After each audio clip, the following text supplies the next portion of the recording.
విజయవాడ మాజీ ఎంపీ కేశినేని నాని రాజకీయాలపై ప్లేటు ఫిరాయించారు. రాజకీయాల్లో కొనసాగబోనని జూన్ 10న ప్రకటించిన ఆయన ఇప్పుడు మాట మార్చారు. ఎప్పుడూ ప్రజాసేవ చేస్తూనే ఉంటానని ప్రకటించారు. విజయవాడ అంటే తనకు మమకారం అన్నారు. పార్లమెంట్ సభ్యుడిగా తనను 2 సార్లు ఎన్నుకున్నారని, వేదికలపై మాట్లాడతారని తాను ఎప్పుడూ అనుకోలేదన్నారు. తనకు రతన్ టాటా, నితిన్ గడ్కరీలే స్ఫూర్తిదాయకమంటూ వ్యాఖ్యానించారు.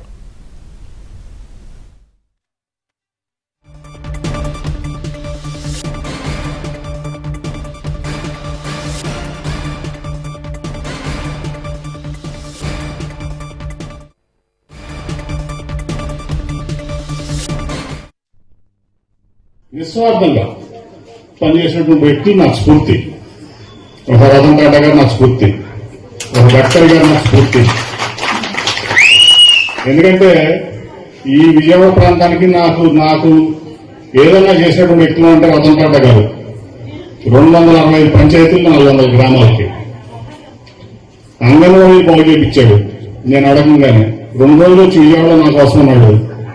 దాదాపు 1700 కోట్లు ఖర్చు పెట్టాడు ఈ 400 గ్రామాలకు. అట్లాగే గడ్కరీ గారు ఇది అసాధ్యం అన్నారు కనకదుర్గ ఫ్లైఓవర్. నాకు 95 నుంచి ఆయనతో ఉన్నటువంటి పరిచయం. నేను ఈ ప్రాంతం కోసం వాడా, దానికి కావాల్సింది ఇచ్చాడు. న్యాయస్థానం ఇట్లా వరదొస్తుంది, ముందే కొట్టుకుపోతుంది పతాకాశం అంటే నేను ఫోన్లో మాట్లాడితే ఫోన్లో శాంక్షన్ ఇచ్చాడు గడ్కరీ గారు. విజయవాడ మాజీ ఎంపీ కేశినేని నాని రాజకీయాలపై ప్లేట్ ఫిరాయించారు. రాజకీయాల్లో కొనసాగబోనని జూన్ 10న ప్రకటించిన ఆయన ఇప్పుడు మాట మార్చారు. ఇదే అంశంపై మరింత సమాచారం మా ప్రతినిధి పూర్ణ అందిస్తారు. పూర్ణ. సుమిత్ర, మాజీ ఎంపీ కేశినేని నాని చేసిన వ్యాఖ్యలు మొత్తం కూడా సర్వత్రా మొత్తం కూడా సోషల్ మీడియాలో ట్రోల్ అవుతుందని చెప్పుకోవచ్చు. ఏదైతే తాను జూన్ 10వ తేదీన రాజకీయాల్లో కొనసాగను అంటూ కూడా ఆనాడు ప్రకటించడం కూడా జరిగింది.